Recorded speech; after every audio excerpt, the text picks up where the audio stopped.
Hello दोस्तों, one night prep में आपका स्वागत है। आज इस वीडियो में हम डिस्कस करेंगे प्रोसेस सिंक्रोनाइजेशन। प्रोसेस सिंक्रोनाइजेशन एक मेथड होता है to synchronise cooperative processes. Cooperative processes क्या होते हैं? वो प्रोसेस जिनके एग्जीक्यूशन एक दूसरे पे डिपेंड करते हैं, यानी कि एक प्रोसेस दूसरे प्रोसेस को अफेक्ट कर सकता है या दूसरे प्रोसेस से खुद अफेक्ट हो सकता है। उन प्रोसेसेस को हम कोऑपरेटिव प्रोसेस कहते हैं। तो डेफिनेशन में मैंने वही लिखा है, प्रोसेसेस दैट अफेक्ट और can be affected by other processes executing in the system. तो ये क्यों अफेक्ट होंगे दूसरे प्रोसेस से?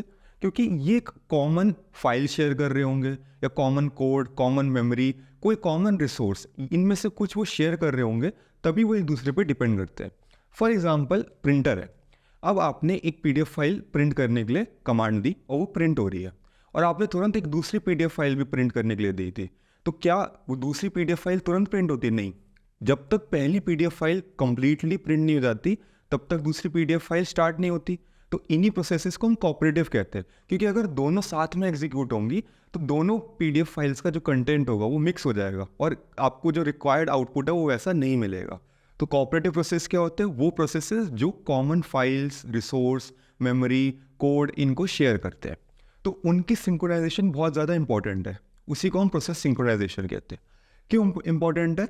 इन order to avoid race conditions. Race conditions क्या होती है? अब एक ही रिसोर्स है तो हर एक प्रोसेस दौड़ता है कि पहले मैं जाऊंगा, मैं आउटपुट जनरेट करूंगा। अब आपने दो पीडीएफ फाइल का कमांड दिया प्रिंट करने का, तो दोनों पीडीएफ फाइल चाहिए कि पहले मैं एग्जीक्यूट हूँ। तो उस केस में क्या होगा? आउटपुट आपका अलग आ सकता है। तो इसने उसकी वजह से क्या होगा? डेटा इनकन्सिस्टेंसी होगी। सपोज आपका जो पहला पेज था उसमें आपका नाम लिखा था, या सपोज हम चैनल का नाम लिखते हैं वन नाइट प्रेप, और दूसरे उसमें लिखा था ऑपरेटिंग सिस्टम। अब अगर ये दोनों प्रोसेसेस सिंक्रोनाइज वे में एग्जीक्यूट नहीं होंगी तो हमें आउटपुट बहुत अजीब सा मिलेगा। हो सकता है एक ही पेज पे हमारा अजीब सा आउटपुट आ जाए, जैसे कि वन ऑपरेटिंग सिस्टम ऐसा कुछ करके आ जाए, तो दोनों आउटपुट हमें जो रिक्वायर्ड था वैसा नहीं मिला। तो रेस कंडीशन क्या बोलती है कि हम दोनों प्रोसेसेस रेस करती है कि पहले मैं आउटपुट जनरेट करूंगा, और उस केस में क्या होता है? डेटा इनकन्सिस्टेंसी हो जाती है, जो रिक्वायर्ड आउटपुट है वैसा हमें नहीं मिल पाता। प्रोसेस सिंक्रोनाइजेशन क्या इंश्योर करता है कि जो भी कोऑपरेटिव प्रोसेस है वो एक ऑर्डर में एग्जीक्यूट हो, एक सिंक्रोनाइज्ड वे में एग्जीक्यूट हो। पहले एक पीडीएफ फाइल जब तक प्रॉपरली प्रिंट नहीं होती तब तक दूसरी पीडीएफ फाइल उस प्रिंटर के अंदर नहीं घुसेगी। ये सब प्रिंटर के लिए नहीं है, एक एग्जाम्पल है। अब डेटाबेस मैनेजमेंट सिस्टम है, तो अगर कोई डेटाबेस में राइट कर रहा है, कोई अपडेट कर रहा है, तो उस टाइम रीड करना अलाउड नहीं होना चाहिए। क्यों? क्योंकि अगर अभी इसका भी मैं एग्जाम्पल आपको बताऊंगा, थोड़ा वेट करते हैं।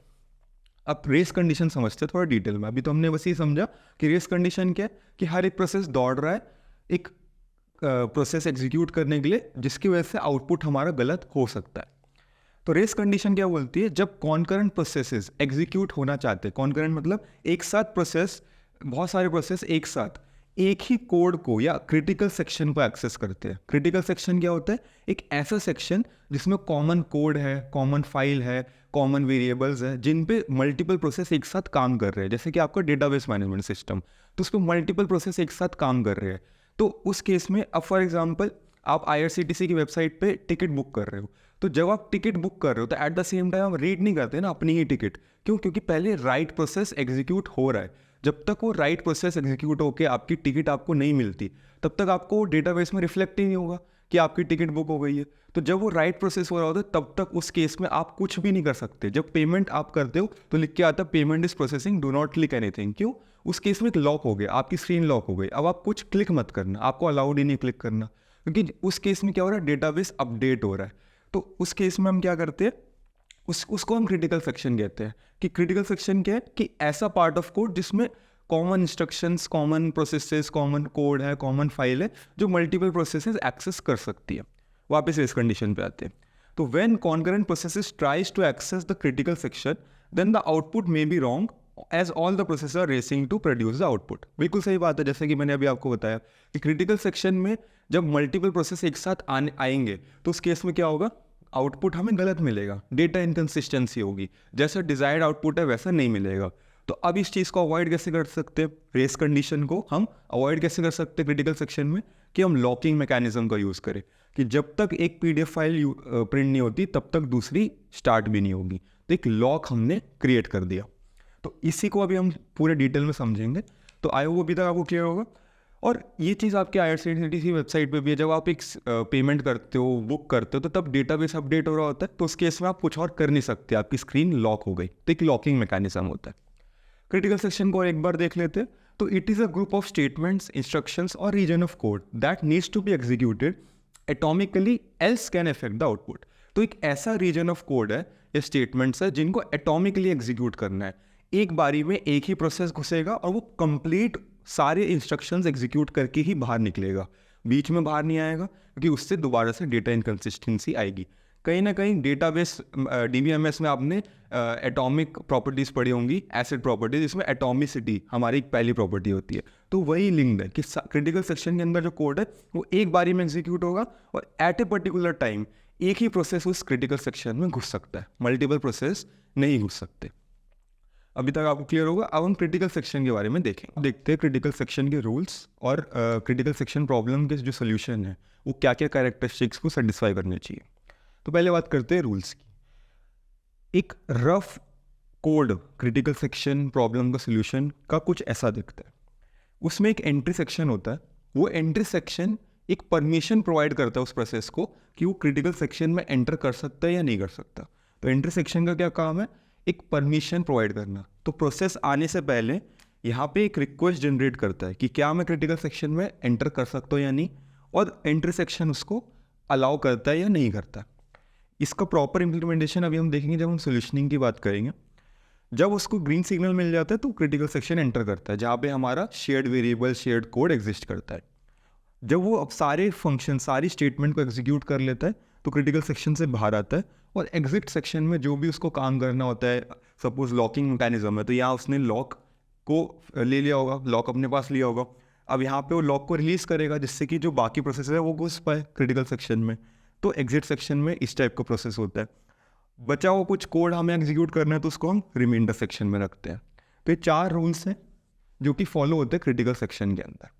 अब सोल्यूशनिंग की बात करते हैं कि क्रिटिकल सेक्शन प्रॉब्लम का जो सोल्यूशन है उसे क्या कैरेक्टरिस्टिक होने चाहिए। तो ये 4 चीज़ों को सेटिस्फाई करना चाहिए। सबसे पहला म्यूचुअल एक्सक्लूजन, जो कि बहुत बेसिक चीज़ है, जो कि कहता है कि एट ए पर्टिकुलर टाइम एक ही प्रोसेस क्रिटिकल सेक्शन में घुस सकता है। तो अगर एक process PI already critical section में है तो दूसरा कोई प्रोसेस क्रिटिकल सेक्शन में नहीं जाएगा, क्योंकि उससे क्या होगा, रेस कंडीशन होगी और डेटा इनकन्सिस्टेंसी होगी। तो एट ए पर्टिकुलर टाइम एक ही प्रोसेस क्रिटिकल सेक्शन में रहेगा, तो इसको बोलते हैं म्यूचुअल एक्सक्लूजन। नेक्स्ट है प्रोग्रेस। प्रोग्रेस क्या बोलता है कि अगर एक प्रोसेस है जो कि क्रिटिकल सेक्शन को एक्सेस ही नहीं करना चाहता तो वो किसी ऐसे प्रोसेस को परमिशन नहीं देगा, या उसके प्रोसेस दूसरे, सपोज एक प्रोसेस है PI जिसको क्रिटिकल सेक्शन में घुसना ही नहीं है, उसको इंटरेस्ट ही नहीं है क्रिटिकल सेक्शन में घुसने के, और दूसरा एक प्रोसेस है PJ जो कि क्रिटिकल सेक्शन में जाना चाहता है। तो PI जो है जो PI है वो PJ को नहीं रोक सकता। क्यों? क्योंकि जब उसको नहीं चाहिए तो दूसरे को कैसे रोक सकता है ना। तो PJ को कौन रोक सकता है? अगर एक दूसरा प्रोसेस है PK जो खुद भी जाना चाहता है क्रिटिकल सेक्शन में, तो ओनली दोज प्रोसेसेस जो इंटरेस्टेड है क्रिटिकल सेक्शन में जाने के लिए वही एक दूसरे को रोक सकते हैं, या वही डिसाइड कर सकते हैं कि कौन जाएगा। कोई एक थर्ड प्रोसेस जो कि इंटरेस्टेड नहीं है, या एक ऐसा कोई थर्ड प्रोसेस जो एग्जिट सेक्शन में है या रिमाइंडर सेक्शन में, एग्जिट में नहीं रिमाइंडर सेक्शन में, सपोज PJ रिमाइंडर सेक्शन में, तो वो डिसाइड नहीं करेगा कौन घुसेगा, वो तो निकल चुका ना बाहर। अब वो थोड़ी यहाँ पे डिसाइड करेगा कि अच्छा PK तू घुस या PI तू घुस। जो प्रोसेसेस बाहर है सिर्फ वही डिसाइड करेंगे, and progress should take place. ऐसा नहीं होना चाहिए कि कोई प्रोसेस जा ही नहीं पा रहा, सब वेट कर रहे, ऐसा नहीं होना चाहिए। एक प्रोसेस एटलीस्ट होना चाहिए क्रिटिकल सेक्शन में if there is a line, अगर लाइन लगी हुई है। ऐसा नहीं होना चाहिए कि सारे प्रोसेस लाइन में वेट कर रहे हैं और क्रिटिकल सेक्शन खाली है। तो progress should take place. Next है बाउंडेड वेटिंग। बाउंडेड वेटिंग क्या बोलता है कि ऐसा नहीं होना चाहिए कि एक प्रोसेस इनफाइनाइटली वेट कर रहा है, उसका स्टारवेशन हो गया, क्योंकि बहुत गलत चीज़ है। अगर एक प्रोसेस आया है तो उसको क्यू में डालो या जैसे भी आप मैनेज करना चाहते हो, बट उसको क्रिटिकल सेक्शन में घुसने का चांस ज़रूर मिलना चाहिए। वो इनफाइनाइटली वेट नहीं कर रही है, बाउंडेड वेट। नेक्स्ट है आर्किटेक्चर न्यूट्रलिटी। जो आपका सोल्यूशन है वो हार्डवेयर पे डिपेंड नहीं करना चाहिए या आर्किटेक्चर पे डिपेंड नहीं करना चाहिए। ऐसा नहीं होना चाहिए कि वो किसी एक आर्किटेक्चर पे बहुत अच्छे से काम कर रहा है, पर जैसे ही उसको माइग्रेट किया किसी और आर्किटेक्चर पे वो उस पर प्रॉपरली फंक्शन नहीं कर पा रहा और क्रिटिकल सेक्शन प्रॉब्लम की सोल्यूशनिंग नहीं कर पा रहा। तो ये 4 पैरामीटर्स थे हमारे इसमें से जो पहले दो हैं वो प्राइमरी पैरामीटर्स है जिनको हमें कंपलसरी सेटिस्फाई करना है, जो बाकी दो है वो सेकेंडरी है। एक बार को ना भी चले तो इतनी प्रॉब्लम्स नहीं आती, बट आइडियली चारों पैरामीटर्स फॉलो होने चाहिए। तो ध्यान रखना, शुरू के दो प्राइमरी है और लास्ट के दो सेकेंडरी है। अब हम थोड़ा सोल्यूशनिंग की बात करें। पीटरसन सोल्यूशन इस क्लासिकल सॉफ्टवेयर बेस्ड सोल्यूशन है जो कि बहुत पहले बताया गया था, इसलिए मॉडर्न आर्किटेक्चर पे ये सूट नहीं करता, और ये सिर्फ दो प्रोसेसेस पे वैलिड है। मतलब अगर दो से ज़्यादा प्रोसेसेस होते हैं तो ये सोल्यूशन काम नहीं करता। पर जो सोल्यूशन की अप्रोच थी उसको आज भी यूज़ किया जाता है, उसको एक्सपैंड करके एक्सटेंड करके आज यूज़ किया जाता है। ये वन ऑफ द बहुत पहले का इनिशियल सोल्यूशन था। तो देखते क्या है इसमें। लॉकिंग मैकेनिज्म, जैसे कि मैंने आपको बताया कि क्रिटिकल सेक्शन एंटर करने के लिए लॉकिंग मैकेनिज्म होना चाहिए कि कौन कर सकता कौन नहीं कर सकता। तो वो लॉकिंग मैकेनिज्म के लिए हमारे पास एक वेरिएबल है इंटीजर जो टर्न के नाम से है, जो कि बताता है कि किसकी टर्न है, प्रोसेस 1 की टर्न है या प्रोसेस 2 की, क्योंकि दो ही प्रोसेस है इसमें हमारे पास। और दूसरा एक बूलियन इंटरेस्टेड, हमारे पास एक एरे है जो कि बताता है कि एक प्रोसेस इंटरेस्टेड है भी या नहीं क्रिटिकल सेक्शन में जाने के लिए। ज़रूरी नहीं है ना, अगर हमारे पास दो प्रोसेस है तो दोनों ही जाना चाहते हो क्रिटिकल सेक्शन में, हो सकता है कि इंटरेस्टेड ही ना हो। तो वो चेक करते हैं कि इंटरेस्टेड है या नहीं, तो वो हमें बताता है ये एक एरे, बूलियन एरे, ट्रू या फॉल्स। तो जैसे कि रफ हमने स्ट्रक्चर देखा था, कैसा होता है कि इंटरसेक्शन होता है, फिर क्रिटिकल सेक्शन होता है, फिर एग्जिट सेक्शन होता है। एंटर सेक्शन हमें परमिशन प्रोवाइड करता है कि एक प्रोसेस एंटर कर सकता है या नहीं कर सकता। ठीक है, अब बात करते हैं, एक सिंपल स्टार्ट करते हैं। हमारे पास एक ही प्रोसेस है P1, ठीक है। जो P2 प्रोसेस है वो इंटरेस्टेड नहीं है, वो अभी क्रिटिकल सेक्शन में नहीं जाना चाहता, उसको कोई मतलब नहीं है क्रिटिकल सेक्शन से। हमारे पास एक ही प्रोसेस है, वो जाना चाहता है, ठीक है। तो वो सबसे पहले एंटर सेक्शन के पास जाएगा, वो बोलेगा कि भाई मेरे को परमिशन दो, मैं परमिशन चाहता हूँ आपसे। तो एंट्री सेक्शन का कोड मैंने यहाँ लिखा है, ये एंट्री सेक्शन का कोड है। तो एंट्री सेक्शन क्या करेगा, सबसे पहले हमने प्रोसेस पास किया, यानी एंट्री 1, ठीक है, एंट्री 1 पास किया हमने यहाँ पे, एंट्री 1 पास किया। अच्छा, ये एरे बेस्ड है, तो मान के चलो दो प्रोसेस है P0 और P1, ईजी रहेगा समझने में, इसलिए एरे बेस्ड रखते हैं। तो P0 ने कहा कि मैं जाना चाहता हूँ, तो उसने 0 पास किया यहाँ पे, एंट्री 0, एंट्री 0 पास किया उसने, ठीक है। अब एंट्री 0 पास करते ही इसका मतलब वो इंटरेस्टेड है, जो वो प्रोसेस है वो इंटरेस्टेड है। तो इंटरेस्टेड 0 ट्रू मार्क हो गया, इंटरेस्टेड ऑफ 0 हमारा ट्रू मार्क हो गया कि ये ट्रू इंटरेस्टेड है, वो जाना चाहता है। अब ये एक हम्बल प्रोसेस है, जो पीटरसन सोल्यूशन एक हम्बल सोल्यूशन है, वो पहले आप करके चलता है। कैसे अभी देखते हैं।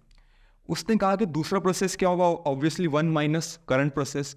अब 1 माइनस करंट प्रोसेस मतलब जो अदर होगा वो क्या होगा, 1 माइनस 0 यानी 1। जो दूसरा प्रोसेस होगा उसकी इंडेक्सिंग क्या होगी, 1 होगी, क्योंकि दो ही प्रोसेस है तो 1 माइनस प्रोसेस करके दूसरे प्रोसेस की हमारी इंडेक्सिंग आ गई, तो अदर निकाल लिया।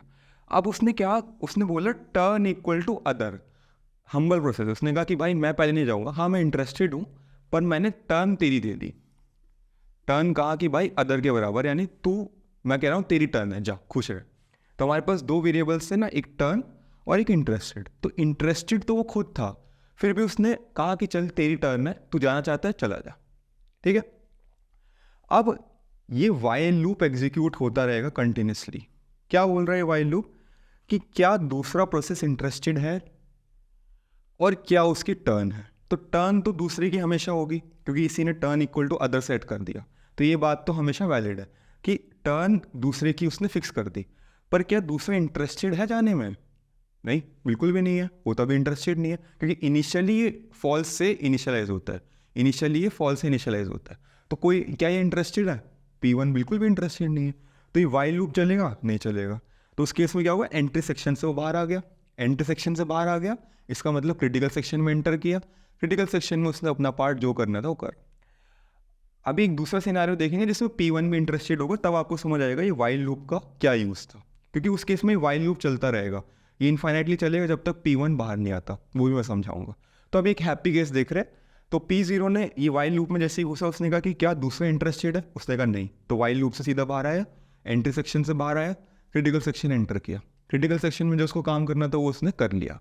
और वो एग्जिट में आया, तो एग्जिट में आके क्या हो रहा है, interested equal to process equal to false, मतलब इंटरेस्टेड ऑफ प्रोसेस, तो प्रोसेस क्या था, 0 था, तो उस अब जैसे वो क्रिटिकल सेक्शन से बाहर आया था वो इंटरेस्टेड नहीं है जाने में, तो उसको हमने फॉल्स सेट कर दिया, ठीक है ना, उसको हमने फॉल्स सेट कर दिया। तो ये तो एक सिंपल सिनेरियो था जिसमें एक ही प्रोसेस इंटरेस्टेड था। अब एक केस देखते हैं जिसमें दोनों प्रोसेस इंटरेस्टेड है, तो वो कैसे होगा वो देखते हैं। तो मान लीजिए P0 और P1 दोनों इंटरेस्टेड है, ठीक है, पर सबसे पहले P0 आ गया, P0 ने एंटर किया एंट्री सेक्शन में और कहा कि भाई मेरे को परमिशन दे दो, और at the same time P1 ने भी एंट्री सेक्शन में एंटर किया और उसने कहा कि मेरे को भी परमिशन दो। तो देखते हैं कैसे ऑर्डर ऑफ एग्जीक्यूशन होगा। तो सबसे पहले क्या होगा, सबसे पहले इंटरेस्टेड ऑफ प्रोसेस, यानी इंटरेस्टेड ऑफ, इंटरेस्टेड को शॉर्ट में इंट लिख रहा हूँ, समझ जाना, इंटरेस्टेड ऑफ जीरो सेट हो गया हमारा ट्रू, कि भाई जीरो जो प्रोसेस है P0 वो इंटरेस्टेड है, वो क्रिटिकल सेक्शन में जाना चाहता है। नेक्स्ट अदर की वैल्यू क्या हो जाएगी 1, 1 माइनस जीरो यानी 1। अब उसने कहा टर्न किसकी है, टर्न किसकी है, अदर की, अदर यानी 1। उसने कहा कि भाई हम्बल प्रोसेस है, हम्बल सोल्यूशन है, उसने कहा कि ठीक है मैं इंटरेस्टेड हूँ, पर तेरी टर्न है, तू बता तू इंटरेस्टेड है या नहीं। अब in the mean time P1 भी घुसा एंट्री सेक्शन में, क्योंकि एंट्री सेक्शन में घुसने के लिए तो कोई वो नहीं है, सिंक्रोनाइजेशन ज़रूरत नहीं है। एंट्री सेक्शन क्या करता है, एक परमिशन प्रोवाइड करता है, तो P1 ने भी घुस गया, P1 ने भी एंटर किया और परमिशन ग्रांट करी। तो P1 के लिए क्या होगा, सबसे पहले तो वो इंटरेस्टेड है, तो interested of 1 equal to true set हो जाएगा, interested of 1 equal to true set हो गया, क्योंकि भाई वो भी तो इंटरेस्टेड है ही, इंटरेस्टेड तो है ही। अब फर्स्ट वाले के लिए वाइल लूप एग्जीक्यूट हुआ, फर्स्ट वाले के लिए वाइल लूप एग्जीक्यूट हुआ कि भाई वाइल, अच्छा अब आप कहोगे ये टर्न अदर क्यों नहीं हो, बिल्कुल सही बात है, टर्न अदर हो जाएगा। तो जब P1 घुसा अंदर तो उसने टर्न को सेट कर दिया है 0, क्योंकि P1 भी हम्बल है, उसने कहा कि नहीं भाई तू पहले घुस जा, मैं बाद में जाऊँगा, तू पहले एंट्री सेक्शन में घुसा था, तू पहले चला जा, तू पहले एग्जीक्यूट हो जा। तो जैसी ये चीज़ हुई कि टर्न 0 है, यानी टर्न अदर के बराबर नहीं है, टर्न अदर के बराबर नहीं है फॉर P1, फॉर P0 कह रहा हूँ, P0 के लिए। अब टर्न अपडेट हो गया ना, ये कॉमन वेरिएबल था, तो टर्न अपडेट हो गया। अब टर्न की फाइनल वैल्यू क्या है 0, टर्न की फाइनल वैल्यू है 0, और इंटरेस्टेड ऑफ, ये अगर P1 P0 के लिए चल रहा है तो interested of other, interested of other, interested of other यानी इंटरेस्टेड ऑफ 1, अदर तो 1 है ना इस केस में, इंटरेस्टेड ऑफ 1 ट्रू है, ये ट्रू है पर ये तो फॉल्स है, टर्न अदर के बराबर नहीं है, तो उस केस में क्या होगा, P0 एंटर कर जाएगा क्रिटिकल सेक्शन में, P0 एंटर कर गया क्रिटिकल सेक्शन में, और टर्न की अभी फाइनल वैल्यू क्या है 0, टर्न की फाइनल वैल्यू क्या है 0, क्योंकि उसने पहले आप चले जाओ, P1 ने कहा P0 को कि पहले आप चले जाओ, तो P0 एंटर किया, एग्जिट किया, उसका इंटरेस्टेड फॉल्स हो गया, तो यहाँ पे क्या हुआ, इंटरेस्टेड ऑफ 0 फॉल्स सेट हो गया कि भाई अब मैं इंटरेस्टेड नहीं हूँ, मेरा काम हो गया। जैसे ये फॉल्स सेट हुआ तो P1 घुस गया, पर in the mean time P1 के लिए क्या हो रहा होगा कि P1 को रुकना पड़ा, वो क्रिटिकल सेक्शन में नहीं घुस पाया। अभी तो हमने P0 का देखा कि क्या हुआ होगा, दोबारा स्टार्टिंग से देखो, 0 इंटरेस्टेड था, उसने कहा कि पहले आप घुसो, तो टर्न उसने 1 की कर दी। इन द मीन टाइम आपका P1 भी घुसा, तो P1 भी इंटरेस्टेड हो गया, उसका भी ट्रू हो गया, और उसने टर्न की वैल्यू वापस 0 कर दी, क्योंकि P1 ने कहा पहले आप चले जाओ। जैसे ही उसने टर्न की वैल्यू 0 करी, ये वाली वाइल लूप एग्जीक्यूट नहीं होगी, यानी P0 को रोक के नहीं रखा जाएगा, वो क्रिटिकल सेक्शन में चला गया। बट क्रिटिकल सेक्शन में जब वो था तब P1 के साथ क्या हो रहा था वो देखते हैं। अब टर्न की वैल्यू 0 थी, टर्न की वैल्यू 0 थी, मतलब अदर की वैल्यू 0 थी, और इंटरेस्टेड ऑफ अदर यानी 0 तब इंटरेस्टेड था वो, क्योंकि क्रिटिकल सेक्शन में था तो वो इंटरेस्टेड था, तो ये वाइल लूप था जो कि ट्रू हो गया। तो ये कंटिन्यूसली चल रहा है, क्योंकि इसका वाइल लूप क्या है, ये इतना पार्ट यहाँ पे सेमीकोलन है, तो ये वाइल लूप इनफाइनाइटली चलेगा। कब तक चलेगा, जब तक इनमें से कोई एक कंडीशंस फॉल्स ना हो जाए। तो P1 तो यहीं अटक गया ना, P1 तो एंट्री सेक्शन से कभी बाहर ही नहीं आया, तो क्रिटिकल सेक्शन में घुस ही नहीं पाया। तो एंट्री सेक्शन ने P1 को कैसे रोक के रखा, इंटरेस्टेड ऑफ 0 ट्रू था, और टर्न भी किसकी थी 0 की। तो कौन पहले घुसा क्रिटिकल सेक्शन में 0, और वेट किसने किया, P1 ने किया। ठीक है, अब समझ आ रहा होगा कि ये कैसे काम किया, इसने कैसे रोक के रखा P1 को। जैसे ही P0 बाहर आया उसका इंटरेस्टेड फॉल्स हो गया, यहाँ पे फॉल्स हुआ, वो तुरंत वाइल लूप से उसने उसको बाहर फेंक दिया कि भाई अब क्रिटिकल सेक्शन में कोई नहीं है, अब P1 चला जाएगा। P1 को इस वाइल लूप ने उसके बाद रोकना छोड़ दिया। ठीक है ना, तो ऑर्डर ऑफ एग्जीक्यूशन क्या हुआ, पहले P0 हुआ और फिर P1 हुआ। तो इस टाइप से लॉकिंग मैकेनिज्म प्रोवाइड करता है, जिससे कि दोनों प्रोसेस साइमल्टेनियसली क्रिटिकल सेक्शन में नहीं घुसेंगे। ध्यान रखना है सॉफ्टवेयर बेस्ड सोल्यूशन है, क्लासिकल सॉफ्टवेयर बेस्ड कि अब जब हम नेक्स्ट सोल्यूशन डिस्कस करने जा रहे हैं वो हार्डवेयर बेस्ड होगा। उससे पहले वो 4 कैरेक्टरिस्टिक देखते हैं। म्यूचुअल एक्सक्लूजन, सबसे पहला क्या था हमारा म्यूचुअल एक्सक्लूजन। क्या ये म्यूचुअल एक्सक्लूजन फुलफिल करता है? बिल्कुल करता है। At the same time 2 process नहीं घुसे, करता है। नेक्स्ट क्या प्रोग्रेस, क्या प्रोग्रेस हो रही है? क्या हमारा क्रिटिकल सेक्शन कभी खाली था? बिल्कुल भी नहीं था।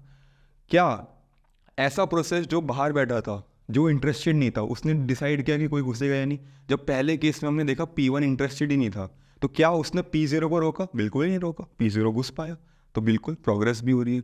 थर्ड बाउंडेड वेट, क्या जब P1 वेट कर रहा था तो क्या वो इन्फाइनाइटली वेट करता रहा? उसकी कभी चांस ही नहीं आई? नहीं, ऐसा तो नहीं हुआ, उसकी चांस आई, तो बाउंडेड वेट भी फुलफिल हो रहा है।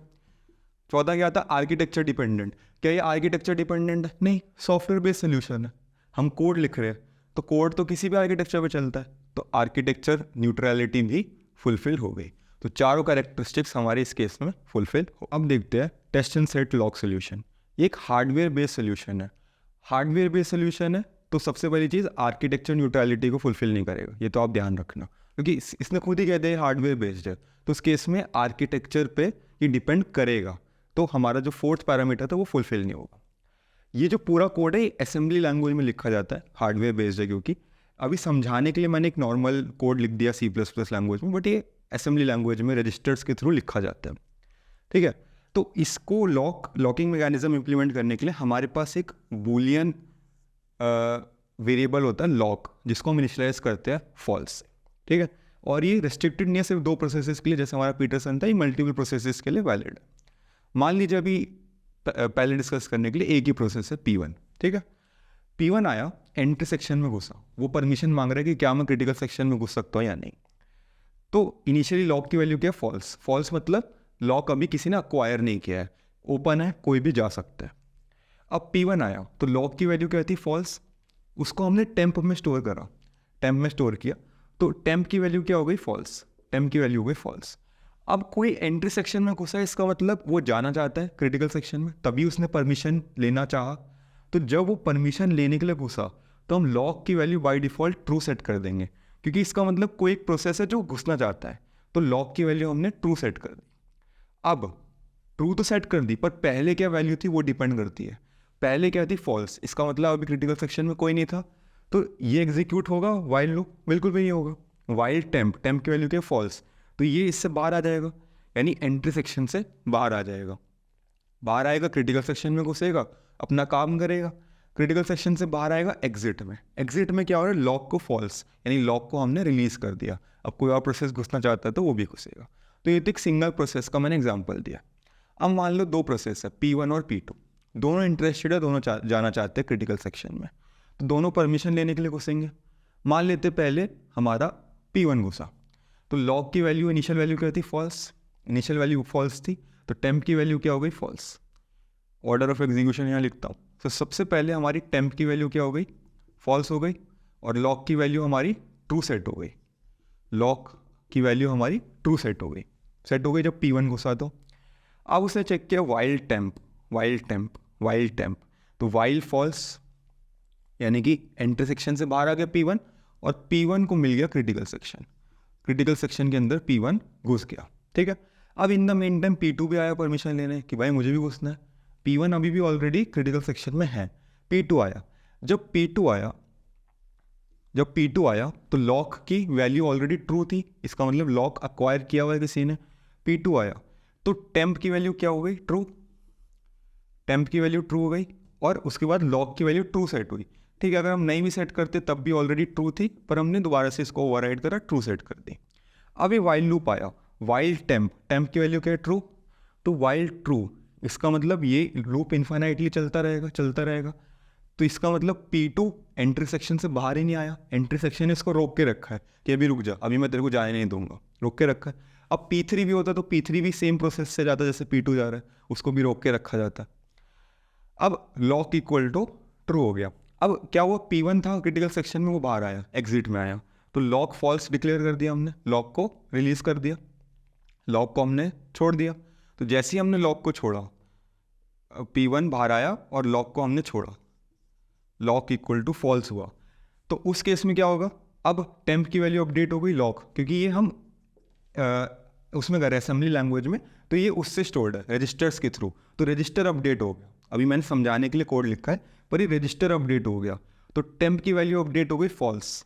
रजिस्टर अपडेट हुआ, लॉक की वैल्यू हमने फॉल्स करी, तो टेम्प की वैल्यू भी फॉल्स हो गई। तो जैसे ही टेम्प की वैल्यू फॉल्स हुई, वो इस वाइल लूप से बाहर आ गया, वाइल लूप से बाहर आ गया P2, और P2 को फिर क्रिटिकल सेक्शन में एंटर करने को मिल गया, क्रिटिकल सेक्शन में P2 घुस गया। तो इस तरीके से ये test and set lock mechanism काम करता है।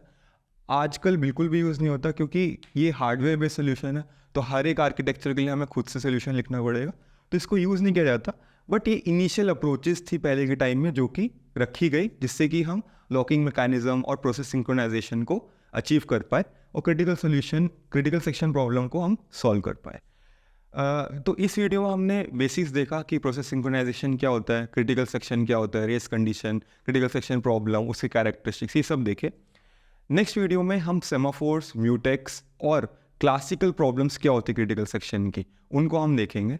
आई होप आपको ये वीडियो समझ आई होगी। नेक्स्ट वीडियो को ज़रूर देखिए, क्योंकि इसी की कंटिन्यूशन में होगी और प्रोसेस सिंक्रोनाइजेशन को फिर हम कंप्लीट करेंगे। इस वीडियो को ज़्यादा से ज़्यादा लाइक कीजिए, शेयर कीजिए, चैनल को सब्सक्राइब कीजिए। Thank you.